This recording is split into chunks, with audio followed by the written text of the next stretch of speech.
આપણે એલસી પરિપથમાં જે ડોલનો છે એ ડોલનો કેવી રીતે થાય એની આપણે ચર્ચાઓ કરીએ. અહીંયા સૌપ્રથમ આપણે એલસી પરિપથ માટે જ્યારે ચર્ચાઓ કરી ત્યારે કીધું કે અવરોધ અવગણ્ય હોય એવા ઇન્ડક્ટર સાથે જ્યારે આપણે કેપેસિટરને જોડી દઈએ ત્યારે જે પરિપથ બને તે પરિપથને આપણે એલસી પરિપથ કહીએ છીએ. હવે શરૂઆતમાં આપણે જે ચર્ચા કરી તેમાં જે કેપેસિટર એ પૂર્ણ ચાર્જ હોય એટલે કે ફૂલ્લી ચાર્જ કેપેસિટર હશે અને એ ફૂલ્લી ચાર્જ કેપેસિટર t બરાબર 0 સમયે QM જેટલો વિદ્યુતભાર ધરાવે છે. પણ ત્યારે ઇન્ડક્ટરમાંથી કોઈ પણ પ્રકારનો વિદ્યુત જે પ્રવાહ છે એ પસાર થતો નથી એવી આપણે જે ચર્ચા કરી છે એના પરથી કહી શકાય. એનો મતલબ એવો થયો કે t બરાબર જે 0 સમય છે એ t બરાબર 0 સમયે અહીં જે L અને જે C છે એ જે પરિપથ છે એક ખુલ્લો પરિપથ હોઈ શકે અથવા આપણે એને ઓપન સર્કિટ પણ કહી શકાય. તો સૌપ્રથમ આપણે આકૃતિ પરથી સમજીએ અને ત્યારે જે આપણા પાસે જે તંત્ર હશે જે પરિપથ છે એની જે કુલ ઉર્જા છે એ કુલ ઉર્જા કેટલી છે એની પણ આપણે ચર્ચા કરીશું. આપણે કેપેસિટરના જે ટોપિકો હતા એની અંદર આપણે એની કુલ ઉર્જા વિશેની ચર્ચાઓ કરેલી છે. તો એના કેપેસિટરના બે પ્લેટ વચ્ચે સંગૃહિત ઉર્જા જે છે એ Q² divided by twice C જેટલી હોય છે. જ્યારે આપણે ઇન્ડક્ટરની ચર્ચા કરેલી ત્યારે એ ઇન્ડક્ટરની અંદર જે સંગૃહિત ઉર્જા છે એ 1/2 Li² જેટલી હોય છે. તો અહીં આપણે સૌપ્રથમ 1 by 1 આકૃતિ દ્વારા સમજીએ કે કેવી રીતે અહીં એલસી પરિપથની અંદર ડોલનો થાય છે. આપણી પાસે Q અને વિદ્યુત પ્રવાહ I જે છે એના સૂત્રો આપણે મેળવેલ છે. તો સૌપ્રથમ આપણે જે આકૃતિ દોરીએ તે આકૃતિની અંદર ધારો કે આ એક કેપેસિટર છે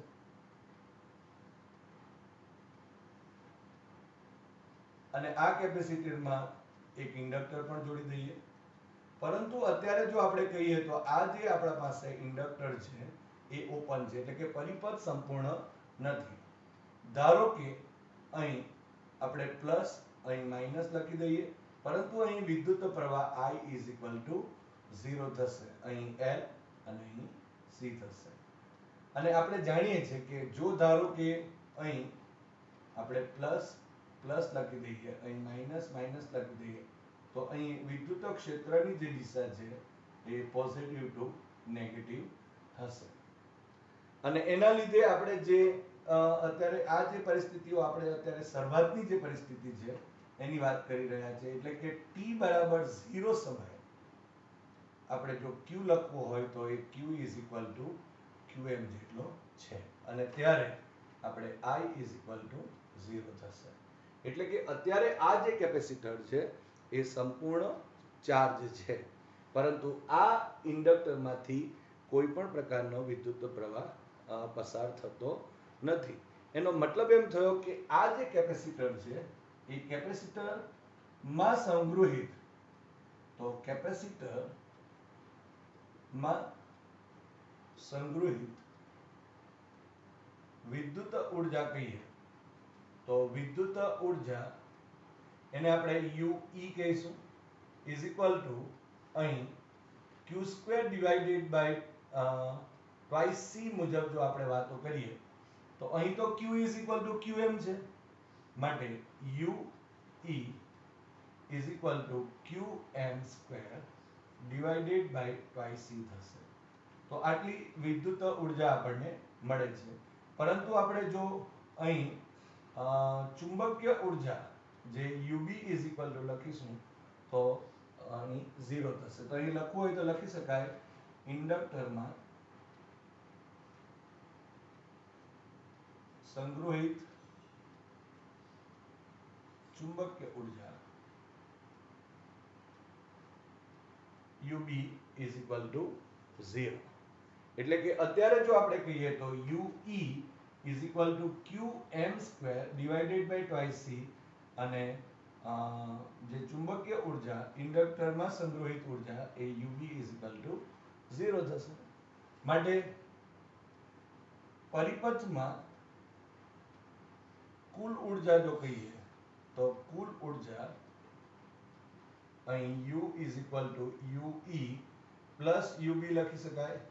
માટે U is equal to UE થશે, કારણ કે આ UB તો 0 થયો અહીં.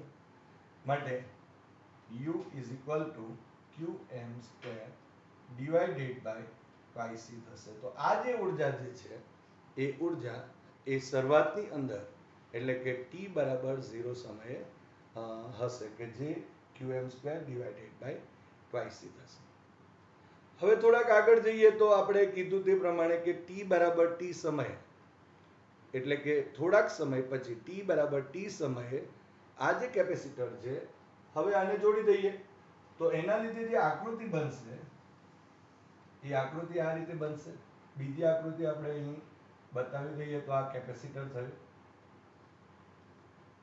અહીં ઇન્ડક્ટર બનાવી દઈએ, આ રીતે ઇન્ડક્ટર થશે. આપણે જે રીતે અહીં positive positive positive negative negative negative આ તરફની દિશા આપણે ક્ષેત્રની બતાવેલ છે. આ કેપેસિટર છે, ઇન્ડક્ટર છે. હવે t બરાબર t સમયે થશે. હવે t બરાબર t સમયે q is equal to q અને અહીં વિદ્યુત પ્રવાહ પણ મળે છે. એટલે કે જો ધારો કે અહીં t સમયની વાત કરીએ તો અહીં વિદ્યુત પ્રવાહનું નિર્માણ થશે. જે વિદ્યુત પ્રવાહ અહીં ઇન્ડક્ટરમાંથી પસાર થાય છે એનો મતલબ શું થયો કે અહીં જો આપણે અહીં 3 પ્લસ લખેલા છે, અહીં આપણે ધારો કે એમાંથી એક ઓછું કરી નાખીએ. એનું એક રીઝન છે કે અહીં શું થવાનું કે અહીં વીજભારમાં ઘટાડો થશે. અહીં વીજભાર જે છે એ ઘટે છે અને એના લીધે ઇન્ડક્ટર જે છે એમાં આપણને વિદ્યુત પ્રવાહ મળે છે, જે આપણે અહીં પોઝિટિવ અને નેગેટિવ વડે દર્શાવી શકાય. અહીં પણ આપણે એની ચુંબકીય ક્ષેત્ર રેખાઓ દોરવી હોય તો આ રીતે આપણે અહીં દોરી શકાય.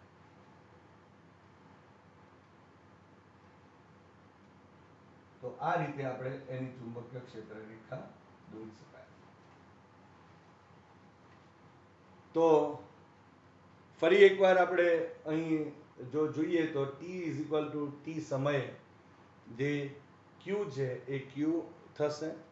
એટલે કે જે મહત્તમ હતું એમાંથી વીજભારનો ઘટાડો થશે અને એના લીધે એક વિદ્યુત પ્રવાહનું નિર્માણ થયું.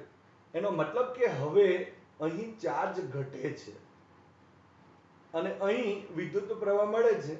માટે અહીં પણ જે વિદ્યુત ઊર્જા છે એ કેપેસિટરમાં સંગ્રહિત હશે અને અહીં ઇન્ડક્ટરની અંદર પણ એક સંગ્રહિત ઊર્જા હશે. એટલે કે ધારો કે અહીં લખવું હોય તો કેપેસિટરમાં સંગ્રહિત ઊર્જાને આપણે UE લખેલ છે, તો UE is equal to અહીં q² divided by twice c થશે. અને જો ઇન્ડક્ટરમાં સંગ્રહિત ઊર્જા કહીએ તો અહીં 1/2 Li² જેટલું થશે. માટે કુલ ઊર્જા જો કહીશું તો ફરી પાછી કુલ ઊર્જા અહીં U is equal to UE plus UB મુજબ મળે. માટે અહીં U is equal to q² by twice c અને plus 1/2 Li² થશે. તો આ રીતે આપણે અહીં જે પરિપથ છે એની જે કુલ ઊર્જા છે એ કુલ ઊર્જા મેળવી શકાય. પણ શું થશે હવે જેમ જેમ સમય વીતતો જશે, જેમ જેમ સમય પસાર થતો જશે તેમ તેમ અહીં જે કેપેસિટર છે એ કેપેસિટર પરનો જે બધો જ વીજભાર છે એ પૂરો થઈ જશે. એનો મતલબ કે ઘટીને એ શૂન્ય થઈ જશે. પણ જે સમયે અહીં કેપેસિટર પરનો જે વિદ્યુત ભાર છે એ ઘટીને એ શૂન્ય થાય ત્યારે અહીં ઇન્ડક્ટરમાં જે વહેતો વિદ્યુત પ્રવાહ છે એ વિદ્યુત પ્રવાહ જે છે એ મેક્સિમમ બની જશે. એટલે જો આપણે ત્રીજા જે પોઈન્ટની ચર્ચા કરી અને ત્રીજી બી આકૃતિ દોરવી હોય તો આપણે દોરી શકાશે. તો અહીં ધારો કે આપણે દર્શાવી દઈએ કે આ કેપેસિટર છે, એના ઉપરનો વીજભાર આપણે ધારો કે અહીં 0 બતાવી દઈએ અને અહીં જે ઇન્ડક્ટર છે એ ઇન્ડક્ટરમાં વિદ્યુત પ્રવાહ બતાવીશું. પણ આ જે વિદ્યુત પ્રવાહ છે એ મેક્સિમમ બની જશે. અને ત્યારે અહીં જે આપણા પાસે જે ક્ષેત્ર રેખા છે એ ક્ષેત્ર રેખાઓમાં પણ આપણે વધારો બતાવી શકીએ.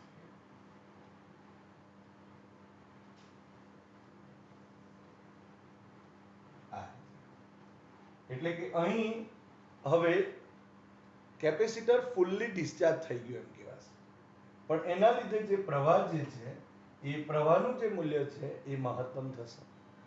એટલે આ જે ત્રીજી પરિસ્થિતિ જે બની કે જ્યારે કેપેસિટરની બે પ્લેટ વચ્ચે જે કેપેસિટર પરનો જે વિદ્યુત ભાર છે એ શૂન્ય થઈ ગયો, ત્યારે અહીં આપણી પાસે ઇન્ડક્ટર જે છે એ ઇન્ડક્ટર સંગ્રહિત જે ઉર્જા છે એ કુલ ઉર્જા મહત્તમ થઈ જશે.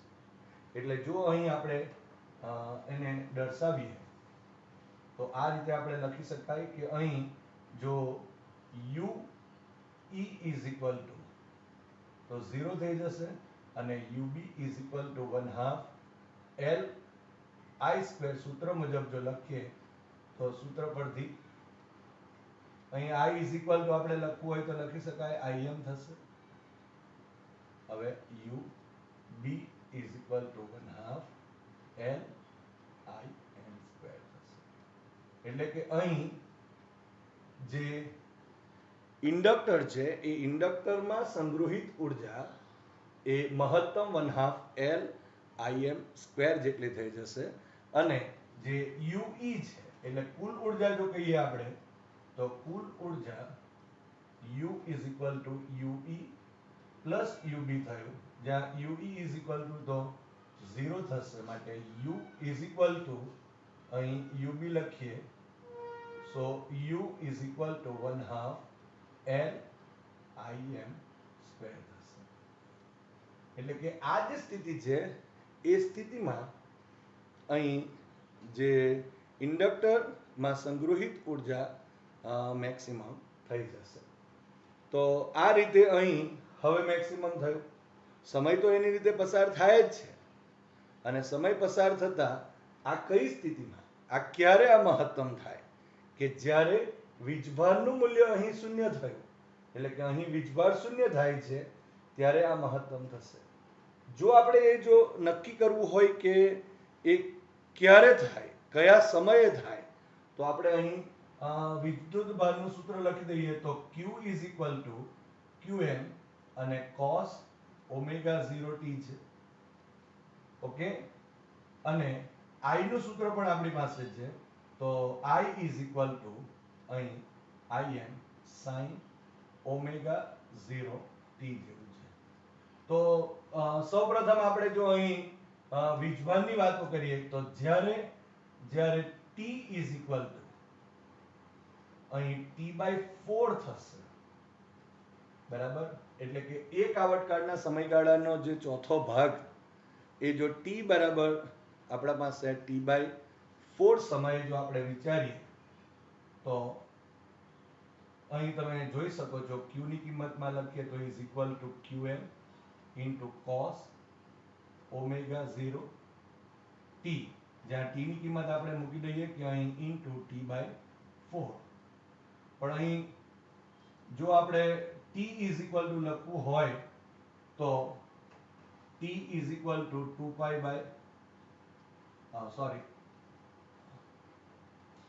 t is equal to આપણે 1/f લખીએ છીએ અને f is equal to જો આપણે લખીએ તો omega 0/2 pi લખીએ છીએ. ઓકે, સો અહીં t is equal to આપણે આ જે કિંમત અત્યારે લખી omega 0 is equal to 2 pi f. Okay, તો અહીં f is equal to omega 0/2 pi છે, તો અહીં f ની કિંમત જો મૂકી દઈએ તો 2 pi divided by omega 0 થશે. આ રીતે યાદ રાખી શકાય. તો અહીં t is equal to 2 pi by omega 0 થશે. આ કિંમત અહીં મૂકી દઈએ સો અહીં જે કિંમત આવશે એ Qm into cos omega 0 into આ કિંમત આવશે 2 pi divided by omega 0 into 4 થશે.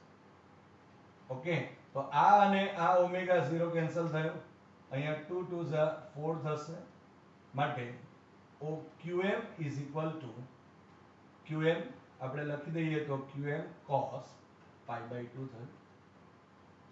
માટે q is equal to, તમે જોઈ શકો છો q is equal to 0 થશે. તો અહીં આપણી પાસે જે q છે એ q 0 થઈ ગયું, જેની ચર્ચા આપણે અહીં કરી કે ue જે 0 થયું એના માટે જવાબદાર તો q 0 જ છે, કારણ કે ue is equal to આપણે q square divided by pi c છે, જ્યાં q 0 થઈ જશે માટે ue પણ અહીં 0 થશે. તો આ જ રીતે આપણે અહીં અત્યારે વિદ્યુત પ્રવાહની પણ વાતો કરી શકાય. તો I is equal to અહીં Im અને sin ઓમેગા 0 t થશે. હવે આ કિંમત જો આપણે ઉમેરી દઈએ તો અહીં Im into sin omega 0 into t ની કિંમત t by 4. સો અહીં Im sin omega 0 into 2 pi by omega 0 into 4. તમે ડાયરેક્ટ પણ લખી શકો. સો અહીં Im into sin, આને આ કેન્સલ થયું, આને આ, એટલે એ જ રીતે પાઈ બાય 2 થાય. તો અહીં તમે ડાયરેક્ટ પણ તમે લખી શકો, બરાબર. sin પાઈ બાય 2 એટલે 1. સો અહીં I is equal to Im થશે. આ માત્ર તમારી જાણકારી માટે કે કેવી રીતે મળે છે એની આપણે અત્યારે ચર્ચા કરી રહ્યા છીએ. એટલે એનો મતલબ એમ થયો કે જ્યારે t is equal to અહીં t by 4 સમય હશે ત્યારે અહીં જે વીજભાર છે એનું મૂલ્ય 0 થાય છે અને I is equal to Im ક્યારે થશે? એ t is equal to t by 4 સમયે. હવે શું થવાનું કે હવે જેમ જેમ સમય વીતતો જશે, એટલે કે ધારો કે t by 4 સમય પછી, તો t by 4 સમય પછી જેમ જેમ સમય વીતતો જશે તો અહીં જે આપણા પાસે ઇન્ડક્ટર છે એની પાસે ઉર્જા મહત્તમ છે, અને આ જે ઉર્જા મહત્તમ છે અહીં, હવે અહીંથી જે ઉર્જા છે એ ઉર્જા કેપેસિટરને મળવા માંડશે. હવે જો એ કેપેસિટરને ઉર્જા જો મળે તો એનો મતલબ એમ થયો કે આ કેપેસિટર હવે પછી ફરીથી ચાર્જ થતું થશે, એટલે કે ચાર્જ થવા માંડશે. એટલે ફરી એકવાર જો કહું કે અહીં જ્યારે મહત્તમ વિદ્યુત પ્રવાહ હશે ત્યારે અહીં કુલ ઉર્જા એ ઇન્ડક્ટરમાં હશે, અને ત્યાર પછી અહીં સમય જતા અહીં જો આપણે કહીએ તો ધીમે ધીમે આ જે ઇન્ડક્ટરમાં સંગ્રહિત ઉર્જા જે છે એ આ કેપેસિટરને ચાર્જ કરશે. પણ ત્યારે જે પોલારિટી જે છે એ પોલારિટી અહીં બદલાઈ જશે, કારણ કે અહીં અત્યારે જો આપણે કેવું હોય તો એમ કહી શકાય અહીંયા જે કેપેસિટર છે એની પોલારિટી પ્લસ અને માઇનસ છે, ત્યારે અહીં જે પ્લસ થઈ જશે અને અહીં માઇનસ થશે, કારણ કે અહીંથી જે વિદ્યુત પ્રવાહ છે એ અહીં આ કેપેસિટર, આ જે ઇન્ડક્ટરની ઉર્જા આને ચાર્જ કરશે. તો આપણે જો આકૃતિ અહીં દોરવી હોય તો આ રીતે આપણે આકૃતિ બતાવી શકીએ. આ રીતે આકૃતિ દોરી શકાય.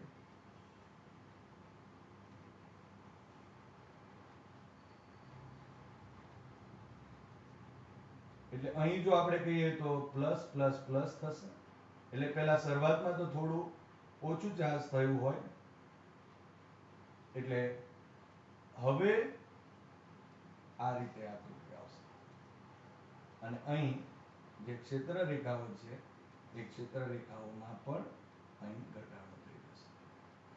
તો આ રીતે આપણે બતાવીશું. આ ઇન્ડક્ટર થશે. તો આમ અહીં જે પોલારિટી જે છે, એટલે કે આ ઇન્ડક્ટરની ઉર્જા જે છે એ ઉર્જા અહીં જે આ કેપેસિટર જે છે C એને ચાર્જ કરશે. અને એ જ રીતે જ્યારે આપણે t is equal to t/2 જેટલો સમય હશે, એટલે જો અહીં આપણે કહીએ તો હવે t is equal to small t is equal to t/2 જેટલો સમય હશે,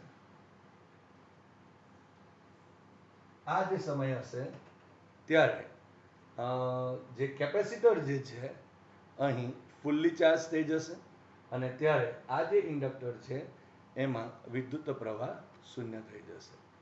તો આ રીતે ચોક્કસ જે સમયગાળો છે એ સમયગાળામાં અહીં આ જે ઉર્જા છે એ ઉર્જાનું પુનરાવર્તન થયા કરશે.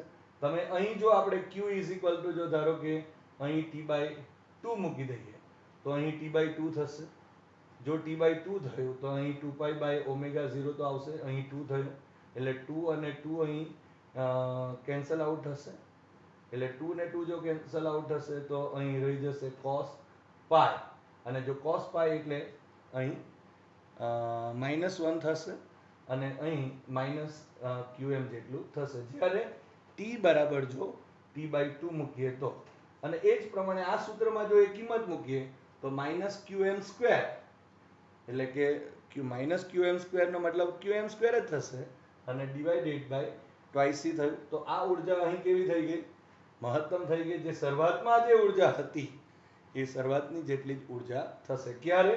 જ્યારે t = T/2 જ્યારે સમય હશે ત્યારે. હવે એ જ પ્રમાણે પ્રવાહમાં કિંમત મૂકો તો અહીં જો આપણે T/2 લખી દઈએ બરાબર, તો અહીં 2π/ω0 અને અહીં 2 હશે, 2 કેન્સલ હશે એટલે sin π થાય અને sin π ની કિંમત અહીં જો મૂકીશું તો sin π = 0 થયો એટલે અહીં વિદ્યુત પ્રવાહ 0 થશે. જે આપણી શરૂઆતની જે સ્થિતિ હતી જે I = 0 એટલે કે પ્રવાહ જો શૂન્ય હશે તો ઇન્ડક્ટરમાં જે સંગ્રહિત ઉર્જા હોય એ પણ શૂન્ય થશે. એનો અર્થ શું થયો કે અહીં હવે આ આકૃતિ પછી આ તો આ થોડા સમય પછી પણ T/2 જેટલો સમય હશે ત્યારે જે પહેલી પરિસ્થિતિ છે એના જેવી જ હશે, પરંતુ એની જે પોલારિટી છે એ બદલાઈ ગયેલી હશે. એટલે કે અહીં જે આપણા પાસે ઉપર પોઝિટિવ હતું એની જગ્યાએ નીચે પોઝિટિવ આવશે અને એની ક્ષેત્ર રેખાઓ બધી આમ દોરાશે. ત્યારે અહીં કોઈ પણ પ્રકારની ક્ષેત્ર રેખા દોરાશે નહીં, કારણ કે અહીં ઇન્ડક્ટર જે છે એમાંથી વહેતો જે વિદ્યુત પ્રવાહ હોય એ તો કેવો થઈ ગયો હશે? શૂન્ય થઈ જાય. આમ અહીં આપણે એમ કહી શકાય કે સમયના ચોક્કસ ગાળાની અંદર આ જે ઉર્જાઓ છે એ ઉર્જાઓનું અહીં પુનરાવર્તન થયા કરે છે. તો આમ આપણે એમ વાત કરવી હોય તો અહીંયા શું થયું? તો શરૂઆતથી જો આપણે ચર્ચામાં શરૂઆતથી જો વાતો કરીએ તો અહીં જે વીજભાર છે એ વીજભાર અહીંથી જ્યારે આ જે પરિપથ છે એને આપણે પૂર્ણ કરીએ ત્યારે આ વીજભાર જે છે એ વીજભાર અહીંથી ઘટે છે, એટલે કે કેપેસિટર ડિસ્ચાર્જ થાય છે અને ઇન્ડક્ટર જે છે એ ઇન્ડક્ટરમાં પ્રવાહનું નિર્માણ કરે છે. અને ફરી પાછું જ્યારે ઇન્ડક્ટર ફૂલ્લી ચાર્જ ઇન્ડક્ટરમાં જ્યારે બધી જ ઉર્જાઓ આવી જશે તો પરિપથની જ્યારે કુલ ઉર્જા જ્યારે ઇન્ડક્ટરમાં હશે બરાબર, ત્યારે આ જે કેપેસિટર છે એ સંપૂર્ણ ડિસ્ચાર્જ થઈ ગયું હશે અને ત્યારબાદ અહીં ફરીથી આ જે ઇન્ડક્ટર છે એમાં જે સંગ્રહિત ઉર્જા છે એ સંગ્રહિત ઉર્જા ફરીથી આ જે આપણા પાસે કેપેસિટર છે એને ચાર્જ કરશે, પરંતુ ત્યારે પોલારિટી બદલાઈ જશે. એનો મતલબ શું થયો?